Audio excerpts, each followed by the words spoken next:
ಕಲ್ಪನೆ ಮಾಡಿಕೊಳ್ಳಿ, ರಾತ್ರಿಯ ಕಗ್ಗತ್ತಲು, ದಟ್ಟವಾದ ಮಲೆನಾಡಿನ ಕಾಡು, ಸುತ್ತಲೂ ಚಳಿ ಮಳೆ, ಫೋನ್ ನೆಟ್ವರ್ಕ್ ಕೂಡ ಇಲ್ಲದ ಒಂಟಿ ದಾರಿ. ನಿಮ್ಮ ಕೈಯಲ್ಲಿ ಕೋಟಿಗಟ್ಟಲೆ ಬೆಲೆ ಬಾಳುವ ವಸ್ತು ಇದೆ ಮತ್ತು ನಿಮ್ಮ ಹಿಂದೆ ನಿಮ್ಮ ಪ್ರಾಣ ತೆಗೆಯಲು ಭೂಗತ ಲೋಕದ ಅಂಡರ್ ವರ್ಲ್ಡ್ ಕಿಲ್ಲರ್ಗಳು ಮತ್ತು ಭ್ರಷ್ಟ ಪೊಲೀಸರು ಕತ್ತಿ ಹಿಡಿದು ಬೆನ್ನಟ್ಟುತ್ತಿದ್ದಾರೆ. ಆ ಕಾಡಿನ ಮಧ್ಯೆ ನಿಮ್ಮ ಪ್ರಾಣ ಉಳಿಯುತ್ತಾ ಅಥವಾ ಆ ಕತ್ತಲಿಗೆ ಬಲಿಯಾಗ್ತೀರಾ? ನಮಸ್ಕಾರ, ಇದು ರೇಡಿಯೋ ಅಕ್ಷರದ ವಿಶೇಷ ಕಾರ್ಯಕ್ರಮ ಪುಸ್ತಕ ಪ್ರಪಂಚ. ನಾನು ನಿಮ್ಮ RJ ಅಕ್ಷರ. ಹೇಗಿದ್ದೀರಾ? ನಾವು ದಿನನಿತ್ಯ ಓಡಾಡುವ ಹಳ್ಳಿಗಳು, ರಸ್ತೆಗಳು ಕತ್ತಲಾದ ಮೇಲೆ ಎಷ್ಟೊಂದು ನಿಗೂಢವಾಗಿ, ಭಯಾನಕವಾಗಿ ಬದಲಾಗುತ್ತವೆ ಅಲ್ವಾ? ಇವತ್ತು ನಿಮ್ಮನ್ನ ಇಂತಹದ್ದೇ ಒಂದು ನಡುಕ ಹುಟ್ಟಿಸುವ, ಉಸಿರು ಬಿಗಿ ಹಿಡಿದುಕೊಂಡು ಕೇಳುವಂತಹ ಒಂದು ರೋಚಕ ಪಯಣಕ್ಕೆ ಕರೆದುಕೊಂಡು ಹೋಗ್ತೀನಿ. ಕನ್ನಡ ಸಾಹಿತ್ಯ ಲೋಕದ ಪವಾಡ ಪುರುಷ KP ಪೂರ್ಣಚಂದ್ರ ತೇಜಸ್ವಿ ಅವರ ಅತಿ ದೊಡ್ಡ ಬ್ಲಾಕ್ಬಸ್ಟರ್ ಕ್ರೈಮ್ ಥ್ರಿಲ್ಲರ್ ಕಾದಂಬರಿ ಜುಗಾರಿ ಕ್ರಾಸ್. ಸಾಮಾನ್ಯವಾಗಿ ಒಂದು ಕಾದಂಬರಿ ಅಂದ್ರೆ ವರ್ಷಗಳ ಕಥೆ ಇರುತ್ತೆ. ಆದರೆ ತೇಜಸ್ವಿಯವರ ಈ ಜುಗಾರಿ ಕ್ರಾಸ್ ಕಥೆ ನಡೆಯೋದು ಕೇವಲ 24 ಗಂಟೆಗಳಲ್ಲಿ. ಹೌದು, ಕೇವಲ ಒಂದೇ ಒಂದು ಹಗಲು ಮತ್ತು ರಾತ್ರಿಯಲ್ಲಿ ನಡೆಯುವ ಜೀವನ್ಮರಣದ ಹೋರಾಟ ಇದು. ಈ ಕಥೆಯ ನಾಯಕ ಸುರೇಶ.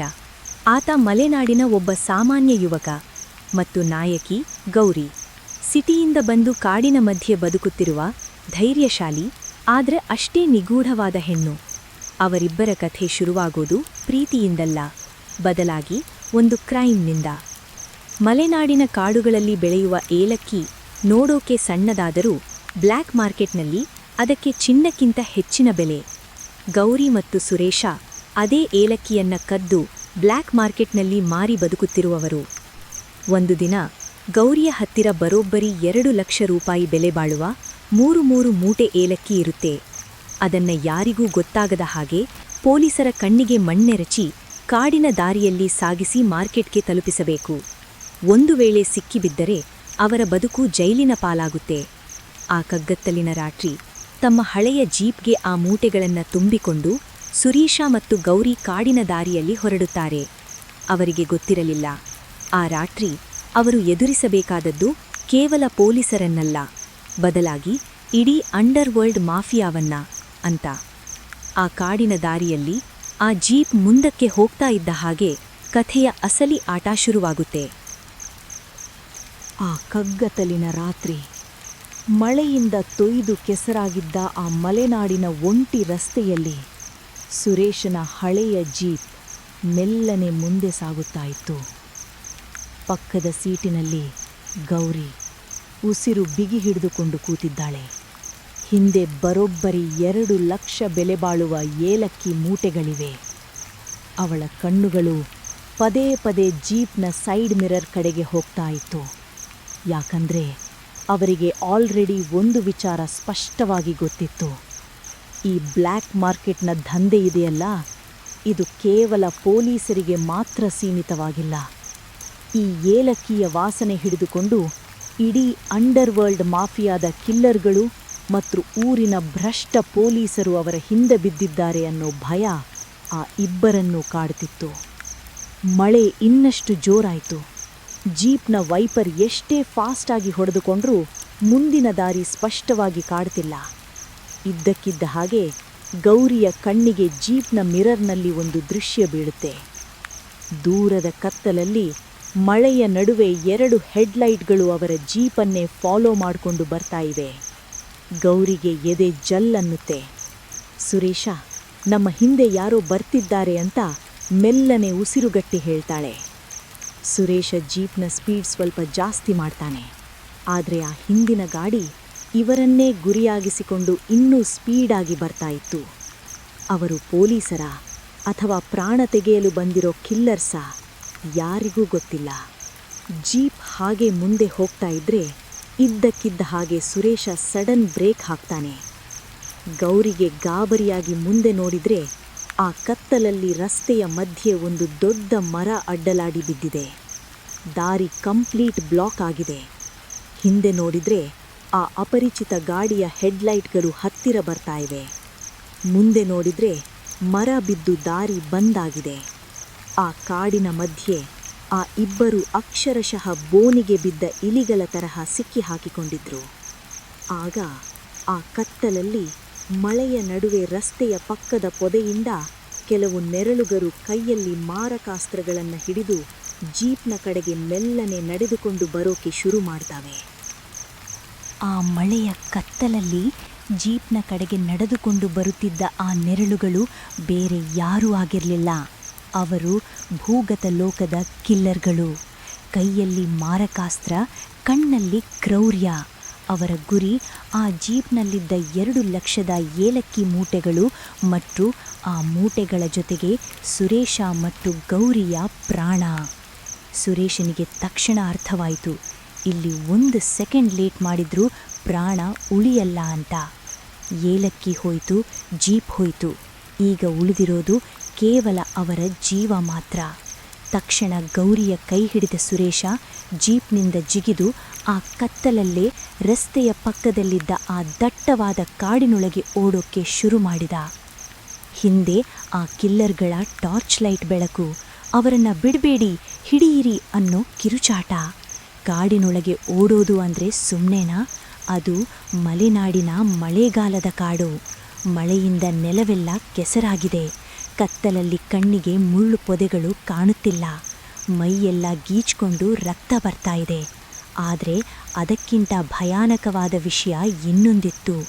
ಮಲೆನಾಡಿನ ಕಾಡು ಅಂದ ತಕ್ಷಣ ನೆನಪಾಗೋದೇ ಜಿಗಣೆಗಳು. ಹೆಜ್ಜೆ ಇಟ್ಟರೆ ಸಾಕು 10 ಜಿಗಣೆಗಳು ಕಾಲುಗಳಿಗೆ ಅಂಟ್ಕೊಂಡು ರಕ್ತ ಹೀರ್ತಿದ್ವು.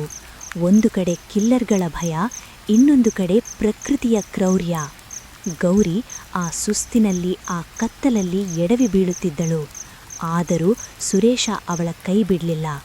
ಎದ್ದು ನಿಲ್ಲು ಗೌರಿ, ನಾವು ಬದುಕಲೇಬೇಕು ಅಂತ ಅವಳನ್ನು ಎಳೆದುಕೊಂಡು ಆ ಕತ್ತಲ ಕಾಡಿನ ಆಳಕ್ಕೆ, ಇನ್ನಷ್ಟು ಆಳಕ್ಕೆ ಓಡುತ್ತಲೇ ಇದ್ದ. ಯೋಚನೆ ಮಾಡಿ, ಮನುಷ್ಯ ಎಷ್ಟೇ ದೊಡ್ಡ ಪ್ಲ್ಯಾನ್ ಮಾಡಿದ್ರೂ, ಏನೇ ದುಡ್ಡು ಮಾಡಿದ್ರೂ ಆ ಪ್ರಕೃತಿಯ ಮುಂದೆ, ಆ ಭೀಕರ ಕಾಡಿನ ಮುಂದೆ ಅವನು ಎಷ್ಟು ಅಸಹಾಯಕ ಅಲ್ವಾ? ಆ ರಾತ್ರಿ ಆ ಮರಗಳ ನಡುವೆ ಅವರಿಬ್ಬರ ಉಸಿರಾಟದ ಸದ್ದು ಬಿಟ್ಟರೆ ಇಡೀ ಕಾಡು ನಿಗೂಢವಾಗಿ ಆ ಕಿಲ್ಲರ್ಗಳಿಗೆ ಸಾಥ್ ಕೊಡುತ್ತಿರುವಂತೆ ಸ್ತಬ್ಧವಾಗಿತ್ತು. ಆ ಭೂಗತ ಲೋಕದ ಕಿಲ್ಲರ್ಗಳು ಟಾರ್ಚ್ ಬಿಟ್ಕೊಂಡು ಆ ಕಾಡಿನೊಳಗೆ ಅವರಿಬ್ಬರನ್ನ ಹುಡುಕೊಂಡು ಬರ್ತಾ ಇದ್ರು. ಸುರೇಶ ಮತ್ತು ಗೌರಿ ಒಂದು ದೊಡ್ಡ ಮರದ ಹಿಂದೆ ಉಸಿರು ಬಿಗಿ ಹಿಡಿದುಕೊಂಡು ನಡುಗುತ್ತಾ ಅಡಗಿ ಕುಳಿತಿದ್ರು. ಆ ಕಿಲ್ಲರ್ಗಳ ಹೆಜ್ಜೆಯ ಸದ್ದು ಅವರಿಗೆ ಹತ್ತಿರ, ಇನ್ನೂ ಹತ್ತಿರ ಬರ್ತಾ ಇತ್ತು. ಆ ಕತ್ತಲಲ್ಲಿ, ಆ ಮಳೆಯ ಸದ್ದಿನ ನಡುವೆ ಆ ಕಿಲ್ಲರ್ಗಳ ಬೂಟ್ಸ್ನ ಸದ್ದು. ಸುರೇಶ ಮತ್ತು ಗೌರಿ ಅಡಗಿದ್ದ ಮರದ ಹತ್ತಿರ ಇನ್ನೂ ಹತ್ತಿರ ಬರ್ತಾ ಇತ್ತು. ಇದ್ದಕ್ಕಿದ್ದ ಹಾಗೆ ಕಿಲ್ಲರ್ ಕೈಲಿದ್ದ ಟಾರ್ಚ್ನ ಬೆಳಕು ಅವರು ಅಡಗಿದ್ದ ಮರದ ಕೊಂಬೆಯ ಮೇಲೆಯೇ ಬಿತ್ತು. ಗೌರಿ ಕಣ್ಣು ಮುಚ್ಚಿ ಉಸಿರು ಬಿಗಿ ಹಿಡಿದು ತನ್ನ ಕೊನೆಗಾಲ ಬಂತು ಅಂತ ಸುರೇಶನ ಕೈಯನ್ನ ಗಟ್ಟಿಯಾಗಿ ಹಿಡಿದುಕೊಂಡಳು. ಆದರೆ ಅದೃಷ್ಟವಶಾತ್ ಆ ಕಿಲ್ಲರ್ಗಳು ಬೇರೆ ಯಾವುದೋ ಸದ್ದು ಕೇಳಿ ಆ ಕಡೆಯಿಂದ ಮುಂದೆ ಹೊರಟು ಹೋದರು. ಆ ಕ್ಷಣ ಅವರಿಬ್ಬರ ಜೀವ ವಾಪಸ್ ಬಂದ ಹಾಗೆ ಆಯಿತು. ಇಡೀ ರಾತ್ರಿ ಆ ಮಳೆಯಲ್ಲೇ ಜಿಗಣೆಗಳ ಕಡಿತ, ಚಳಿ, ಹಸಿವು, ಪ್ರಾಣ ಉಳಿಸಿಕೊಳ್ಳಲು ಅವರು ಪಟ್ಟ ಪಾಡು ಅಷ್ಟಿಷ್ಟಲ್ಲ. ಬೆಳಗಾಯಿತು. ಹಕ್ಕಿಗಳ ಚಿಲಿಪಿಲಿ ಸದ್ದು ಶುರುವಾಯಿತು. ಸೂರ್ಯನ ಮೊದಲ ಕಿರಣ ಆ ದಟ್ಟ ಕಾಡಿನೊಳಗೆ ಬಿದ್ದಾಗ ಸುರೇಶ ಮತ್ತು ಗೌರಿಗೆ ಒಂದು ಭಯಾನಕವಾದ ಕಟು ಸತ್ಯ ಅರ್ಥವಾಯಿತು. ಆ ಮಾಫಿಯಾ, ಆ ಕಿಲ್ಲರ್ಗಳು ಮತ್ತು ಆ ಭ್ರಷ್ಟ ಪೊಲೀಸರು ಅವರ ಹಿಂದೆ ಬಿದ್ದಿದ್ದು ಕೇವಲ ಆ 2 ಲಕ್ಷದ ಏಲಕ್ಕಿಗಾಗಿ ಅಲ್ಲವೇ ಅಲ್ಲ. ಆ ಮೂಟೆಗಳೊಳಗೆ ಅಡಗಿದ್ದ ಇಡೀ ಅಂಡರ್ವರ್ಲ್ಡ್ನ ಅತಿ ದೊಡ್ಡ ರಹಸ್ಯಕ್ಕಾಗಿ. ಹೌದು, ತೇಜಸ್ವಿಯವರು ಇಲ್ಲಿ ಕಥೆಯನ್ನೇ ಉಲ್ಟಾ ಮಾಡ್ತಾರೆ.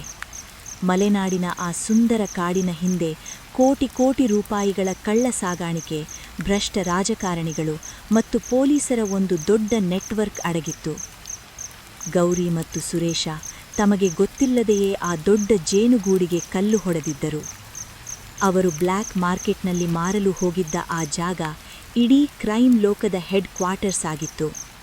ಈಗ ಯೋಚನೆ ಮಾಡಿ, ಕಾಡಿನಿಂದ ಆಚೆ ಹೋದರೆ ಪೊಲೀಸರ ಎನ್ಕೌಂಟರ್, ಕಾಡಿನೊಳಗೆ ಇದ್ದರೆ ಕಿಲ್ಲರ್ಗಳ ಬೇಟೆ. ಒಂದೇ ಒಂದು ಸಣ್ಣ ತಪ್ಪು ಇಬ್ಬರು ಮುಗ್ಧರನ್ನ ಎಂಥ ಚಕ್ರವ್ಯೂಹದಲ್ಲಿ ಸಿಲುಕಿಸಿತ್ತು ನೋಡಿ.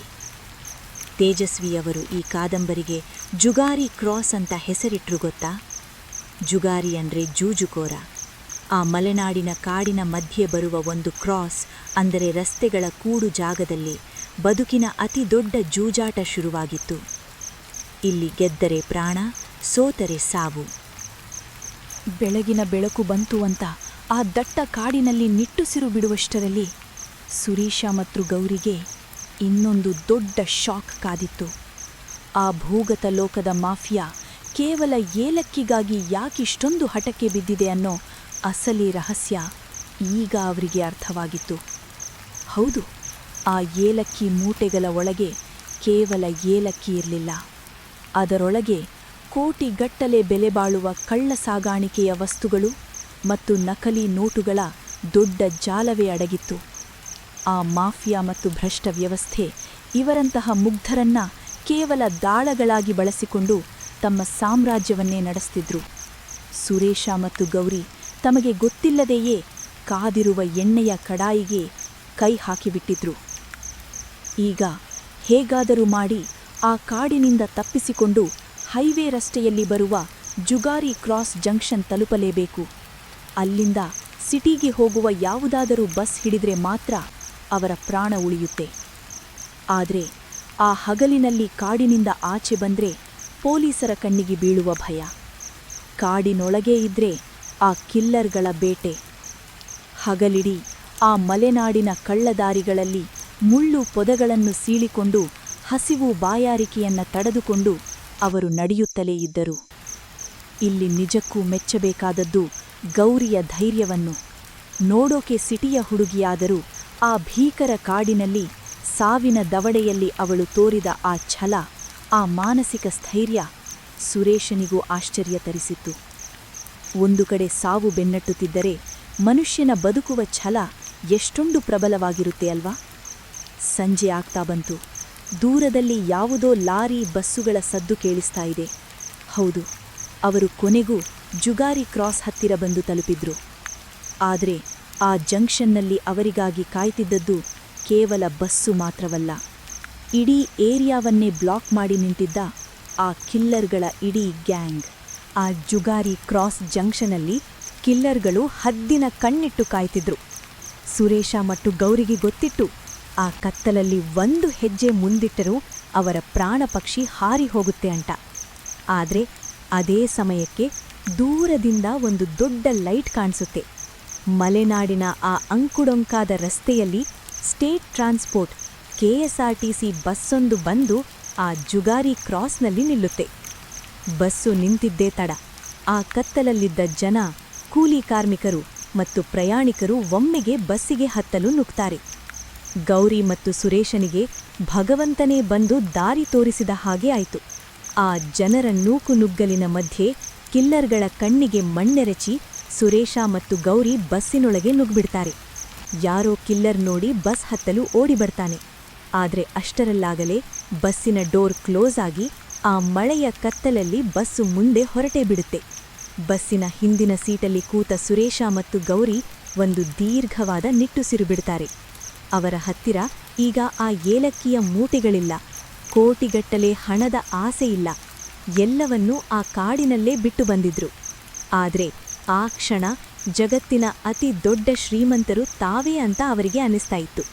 ಯಾಕಂದ್ರೆ ಕೋಟಿ ರೂಪಾಯಿ ಕೊಟ್ಟರೂ ಸಿಗದ ಜೀವ ಮತ್ತು ಸ್ವಾತಂತ್ರ್ಯ ಈಗ ಅವರ ಜೊತೆಗಿತ್ತು.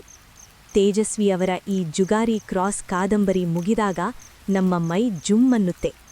ಮನುಷ್ಯನ ದುರಾಸೆ, ಆ ಪ್ರಕೃತಿಯ ಮಧ್ಯೆ ನಡೆಯುವ ಕಳ್ಳ ಸಾಗಾಣಿಕೆ ಮತ್ತು ನಾವು ಪ್ರತಿದಿನ ಓಡಾಡುವ ಹೈವೇ ರಸ್ತೆಗಳ ಹಿಂದಿರುವ ಅಂಡರ್ವರ್ಲ್ಡ್ನ ಆ ಭೀಕರ ಮುಖವನ್ನ ತೇಜಸ್ವಿಯವರು ಕಣ್ಣಿಗೆ ಕಟ್ಟಿದ ಹಾಗೆ ಬಿಚ್ಚಿಟ್ಟಿದ್ದಾರೆ.